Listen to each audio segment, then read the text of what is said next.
nestled deep in the evergreen corners of Washington state. The small town of Maple Hollow moved at a quiet, unhurried pace. Life there was simple, peaceful in a way that made time feel like it stretched just a little longer than elsewhere. In a cozy cottage near the edge of the forest lived Daniel Moore, the town's general librarian, and his 10-year-old daughter, Leah. Daniel had raised Leah alone since the day she was born. Her mother, Emma, had passed away during childbirth, leaving behind only a fading photograph and a warm memory in Daniel's heart. The years hadn't been easy, but the bond between father and daughter had grown strong, rooted in love, nurtured through books, bedtime stories, and countless shared walks along the wooded trails behind their home. By their side, always trotting faithfully, was Buddy, a senior German shepherd who had been Daniel's companion long before Leah could walk.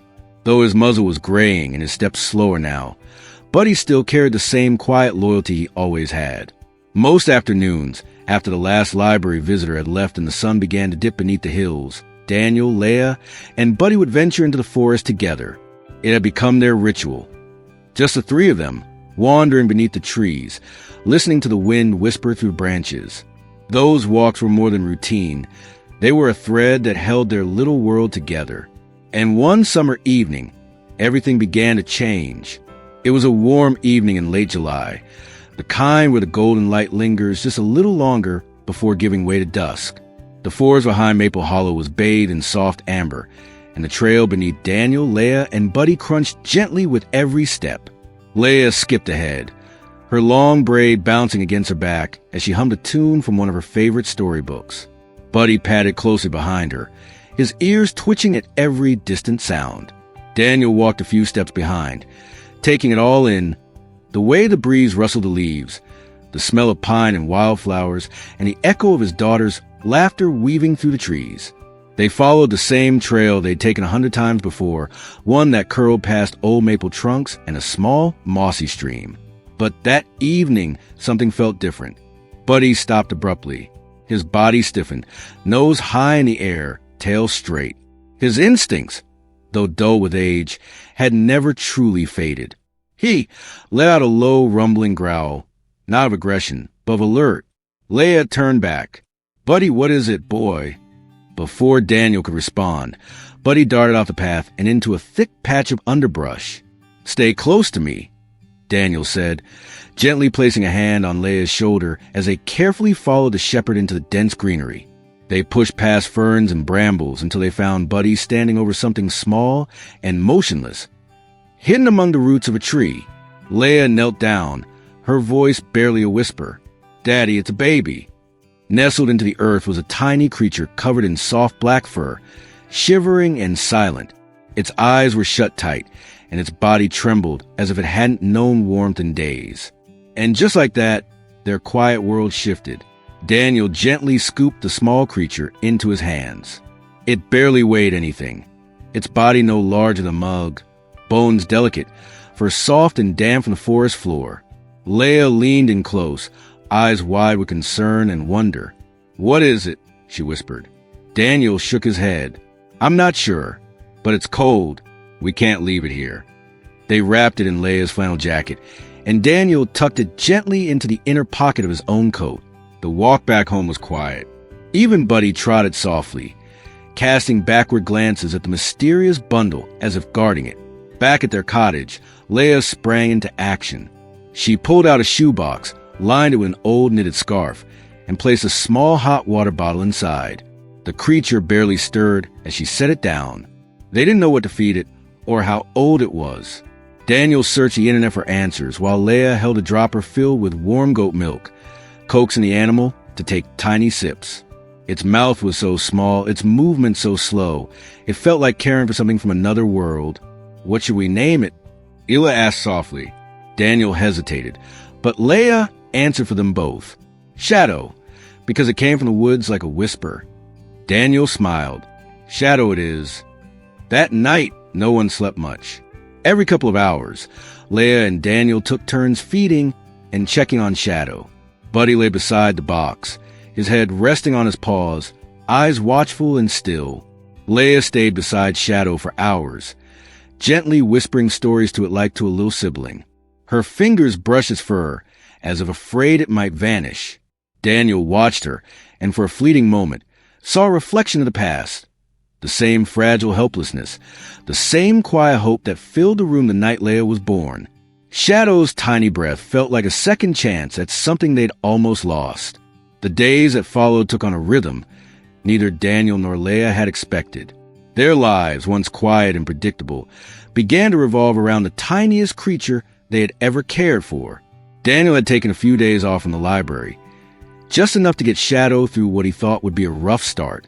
He searched endlessly through books and online forums, trying to figure out what kind of animal they had brought home. With its soft black fur, floppy little limbs, and nearly silent whimpers, it wasn't hard for Daniel to assume it was just a newborn puppy, abandoned, lost, perhaps from a stray mother. "Looks like some kind of shepherd mix," he muttered one evening, studying Shadow's small snout as it rested in the crook of Leia's arm. "Maybe German or Belgian." Leia nodded, though she seemed less interested in what Shadow was and more focused on who he was becoming. She had taken on her new role with surprising tenderness and instinct. She set her alarm every 2 hours, carefully warming the bottle and holding Shadow close as he fed. Between each feeding, she whispered little songs, invented stories, and gave him gentle names like Midnight Mouse and Forest Baby. Daniel watched her with a heart both proud and aching. She had always been strong. Life had made sure of that. But this was something different. It was healing in a way neither of them had expected. Buddy, too, had begun to warm to their strange new guest. Though cautious at first, he often lay beside the shoebox like a silent guardian, his old eyes blinking slowly as he watched over the growing bond between the little creature and the little girl. Day by day, Shadow grew stronger. His eyes remained closed, but his tiny limbs moved more with each passing hour. It was still too early to tell what he truly was. But to Leela and Daniel, he was already something more than a pet. He was family. As the days passed, Shadow began to grow, but not in the way Daniel had expected. By the end of the second week, his eyes had opened, revealing glimmering dark pupils that seemed almost too alert for a baby. His limbs grew lean, his movements agile and precise. What Daniel once assumed to be the clumsy coordination of a newborn turned out to be something else entirely. Refined, instinctive motion that hinted at a different kind of intelligence. It started with small things. Shadow would wriggle out of Leela's hands and vanish beneath the furniture, through spaces Daniel thought were far too narrow for anything to fit. Then came the climbing. One morning, they found him curled atop the bookshelf, fast asleep next to a dusty globe. There was no way he could have jumped that high. And yet, there he was. Leela was delighted. "He's like a ninja," she laughed, watching his shadow scale the leg of a chair without a sound. But Daniel grew thoughtful. He knelt beside Shadow one evening, watching as the creature tilted its head toward a faint scratching sound coming from outside the window. His ears twitched, not like a puppy's, but sharper, more attuned, and his snout, now more defined, had grown narrower and longer than Daniel remembered. "This isn't a dog," he murmured under his breath. Leia only smiled and hugged Shadow tighter. "I don't care what he is, he's ours." Daniel tried to laugh with her, but something inside him stirred. There was something too precise, too wild in the way Shadow moved, more forest and fireplace. Still, when Leia curled up on the couch with Shadow on her chest and Buddy at her feet, it was hard to imagine their home without him. Strange or not, Shadow belonged. For now, that was enough. The questions grew louder with each passing day. Shadow had now become fully mobile, darting around the living room with uncanny speed, squeezing between cabinet doors and vanishing into impossible corners. He preferred to sleep during the day, curled up in dark spaces, and was most active after sundown. His sense of hearing was razor sharp. He could detect the buzz of a fly before it even landed. And his nose, it twitched constantly, as though reading stories in the air no one else could sense. Daniel's curiosity soon turned into concern. "This doesn't add up," he said one evening, standing over his laptop as Leia played with Shadow on the floor. "His behavior, his proportions, even his sleep patterns, they're just not canine."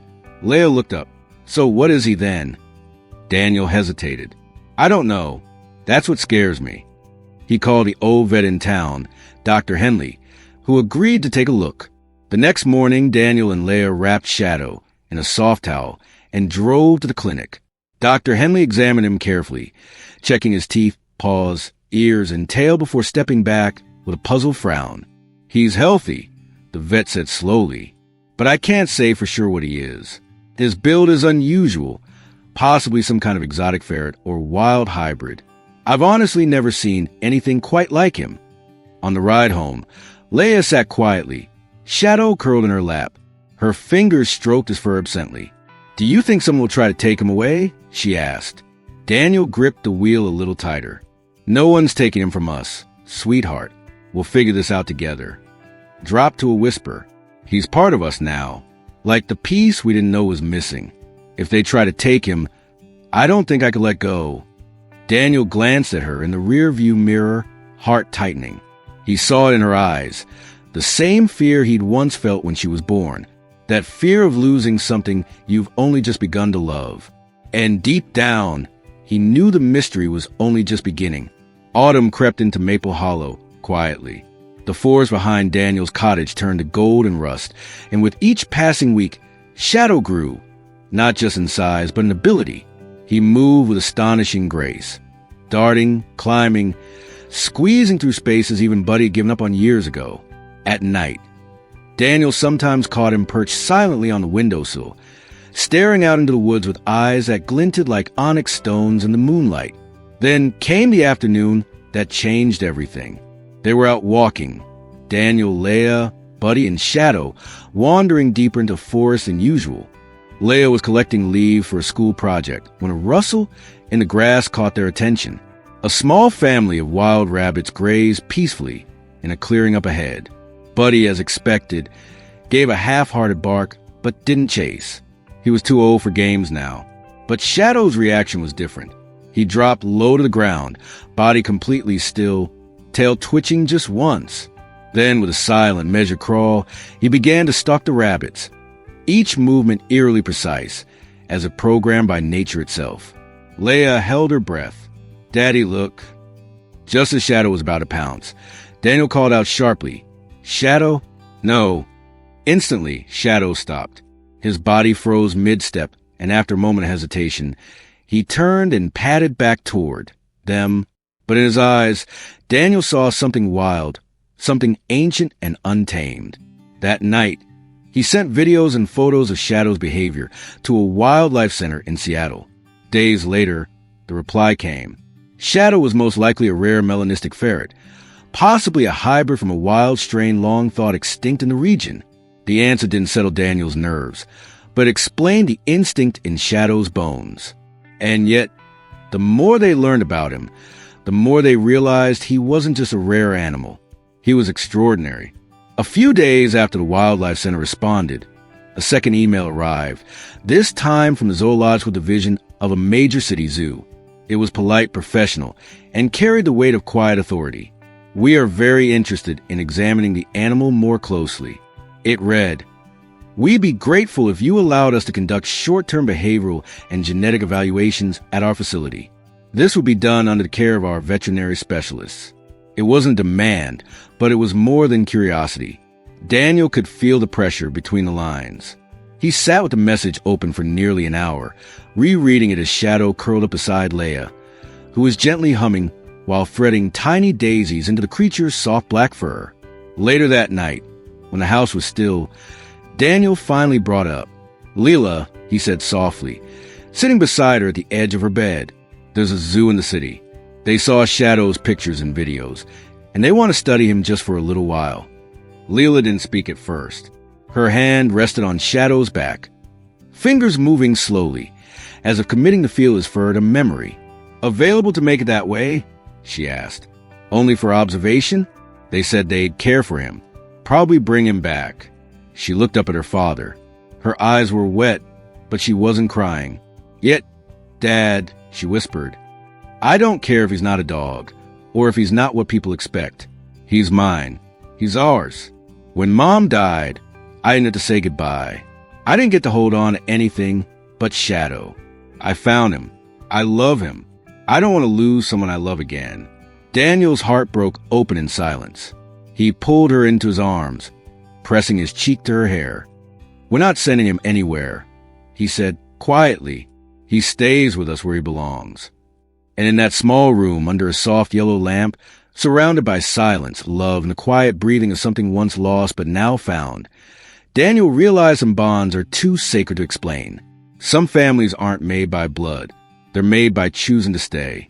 Autumn deepened in Maple Hollow, brushing the trees with fire and gold. In the quiet corners of their cottage, change had settled in, not loud or sudden, but steady and soft, like the way sunlight slips through a window at dawn. Shadow had become more than just a part of the household. He had become the soul of it. Each morning, he'd scurry around the living room while Daniel sipped his coffee and Leia packed her backpack for school. He'd follow her to the door and wait by it until she returned. In the evenings, he'd curl into her lap as she did homework or read aloud, his small body rising and falling with the rhythm of her voice. At the library, Daniel built Shadow a little corner nest near his desk. It started as a joke, but when patrons began asking for the library helper, it became part of their charm. Shadow, surprisingly focused, would fetch drop pencils, nuzzle anxious kids, and sometimes sit perched beside Leia during story time like a furry guardian of words. And Leia, she changed too. Her laughter came easier. Her drawings filled entire notebooks. She spoke with more confidence, shared her thoughts with spark. She even began writing short stories about a shadow creature from the forest who found a girl with a broken heart and stitched it back together with love. One Saturday afternoon, Daniel watched them playing in the backyard, Leia racing across fallen leaves with Buddy barking and Shadow darting after her like a streak of living dusk. He stood there, still for a moment, overwhelmed by a peace he hadn't felt in years. Life had taken a lot from them, but had also given back, quietly, in its own time, in its own way. And as the last leaves danced the ground, Daniel realized something. They didn't need to understand everything to feel whole. They just needed each other. And for the first time in a long time, the next chapter didn't feel so scary. It felt like coming home.